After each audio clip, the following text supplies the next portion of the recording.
हाल ही में बेंगलुरु से एक बहुत ही डरावनी खबर आती है, जिसमें महालक्ष्मी नाम की एक महिला को बड़ी बेरहमी से 32 टुकड़े में काट के फ्रिज में रख दिया गया था।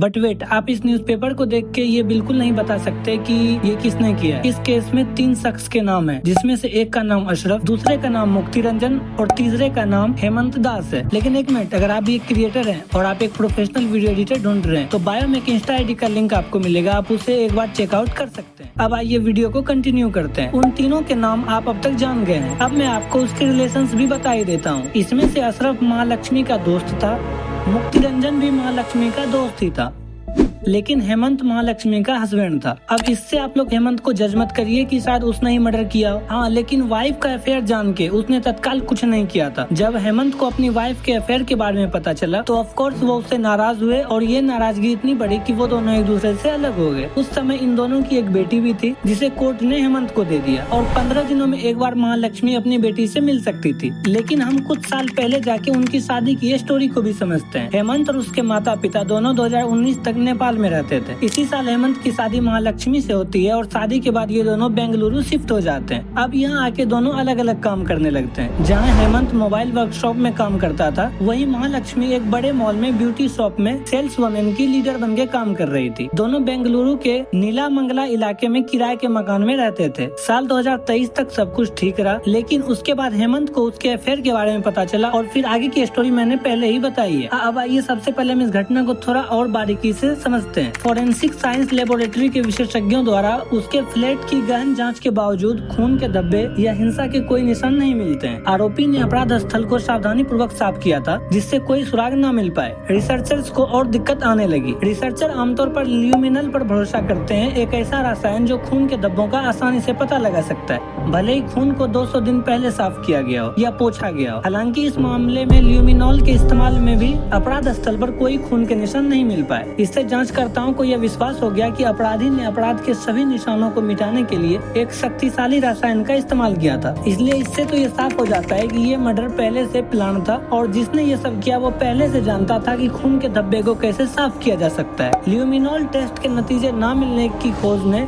इस कॉन्सेप्ट को प्रूफ किया कि हत्यारे के पास न केवल हत्या के बल्कि पकड़े जाने से बचने की भी एक सोची समझी योजना थी। महालक्ष्मी की हत्या के बाद सबसे पहला संदेह अशरफ पर जाता है, जो एक हेयर कटिंग सैलून में काम करता था और पहले प्रीता के साथ संपर्क में भी था। महालक्ष्मी के परिवार द्वारा अशरफ पर उंगली उठाए जाने के बाद पुलिस उसे पूछताछ के लिए बुला लेती है। पूछताछ के दौरान अशरफ ने महालक्ष्मी को जानने की बात स्वीकार की और पुष्टि की कि वे 6 महीने पहले रिलेशनशिप में थे। हालांकि उसने उनकी हत्या में किसी तरह की संलिप्तता से साफ इनकार कर दिया। अशरफ ने पूछताछ के दौरान जांचकर्ता को बताया, यह सच है कि मैं महालक्ष्मी के संपर्क में था, लेकिन मैंने हत्या नहीं की।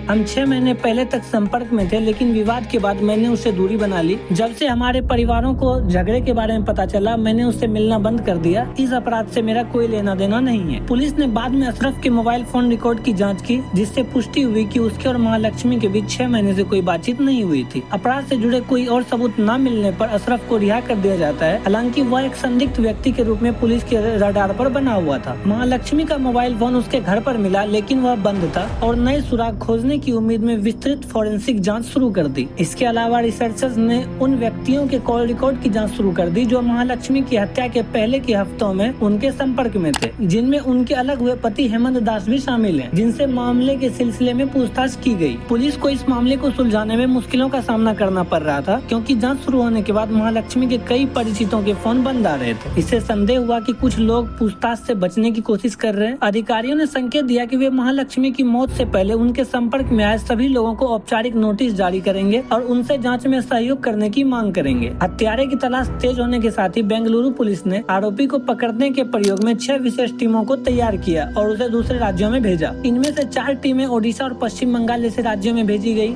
क्योंकि पुलिस को संदेह था कि हत्यारा गिरफ्तारी से बचने के लिए कर्नाटक की तरफ भागा हो। सेंट्रल डिवीजन पुलिस घटनाओं की समय सारणी को जोड़ने और अपराधों का पता लगाने के लिए अथक प्रयास कर रही थी। साथ ही पीड़िता के करीबी संबंध रखने वाले लोगों से पूछताछ भी कर रही थी। बेंगलुरु के पुलिस आयुक्त बी दयानंद ने लोगों को भरोसा दिलाया कि जांच में प्रगति हो रही है। उन्होंने कहा कि आरोपी के बारे में सूचना मिल गई है, हम उन तक पहुंचने की कोशिश कर रहे हैं, जल्दी गिरफ्तारी की जाएगी। FSL विशेषज्ञ जो सबूतों के लिए घर की तलाशी ले रही थी, उसने विश्लेषण के लिए विभिन्न नमूने एकत्रित किए और आगे की जांच के लिए रेफ्रिजरेटर को अपने कब्जे में ले लिया। अब इससे ये तो साफ हो गया कि हत्या अशरफ ने नहीं की थी। बचे हुए दो में से हम पहले हेमंत को देखते हैं। जब पुलिस ने कॉल डिटेल्स निकाली तो पता चला कि हेमंत की उससे लास्ट बार बात 2 सितंबर को हुई। उसके बाद उसके कॉल की कोई डिटेल्स नहीं मिलती हैं। इससे ये तो साफ हो गया कि हेमंत भी इस मामले से दूर था। अब आइए तीसरे और आखिरी शख्स मुक्ति रंजन की स्टोरी जानते हैं। ब्यूटी पार्लर में काम करने से पहले महालक्ष्मी एक कपड़े की दुकान में काम करती थी, जहाँ उसकी मुलाकात मुक्ति रंजन से हुई और वहीं उसकी दोस्ती बढ़ी। उसकी दोस्ती बढ़ते बढ़ते एक रिश्ते की ओर चली गई। इसी बात के कारण हेमंत इससे अलग हुआ था। इसके बाद महालक्ष्मी कथित तौर पर मुक्ति रंजन पर शादी के लिए दबाव बनाने लगी, जिससे उन दोनों में आर्गुमेंट होने शुरू हो गए और ये आर्गुमेंट इतने बढ़े कि ये मर्डर तक पहुंच गए। और मर्डर के बाद मुक्ति रंजन ने अपने छोटे भाई के सामने अपना जुर्म कबूल किया और बताया कि वो अब इस शहर में नहीं रह सकता, वो अपने गाँव जा रहा है। और फिर कुछ दिनों बाद खबर आती है कि मुक्ति रंजन की लाश पुलिस को ओडिशा के भद्रक जिले के एक गाँव में एक पेड़ पर लटकी हुई मिलती है और उसके पास एक सुसाइड नोट भी बरामद होता है, जिसमें उसने अपने गुनाह को कबूल किया था। इस वीडियो को बनाने का पर्पस यही था कि बहुत सारे रेप्यूटेड मीडिया चैनल इस केस को अशरफ से जोड़कर एक कम्युनिटी को बदनाम करने की कोशिश कर रहे हैं। तो आप लोग इन सब चीजों से बचें और बिना जाने किसी को भी बुरा ना बोले। मिलते हैं किसी नेक्स्ट वीडियो में नेक्स्ट टॉपिक के साथ।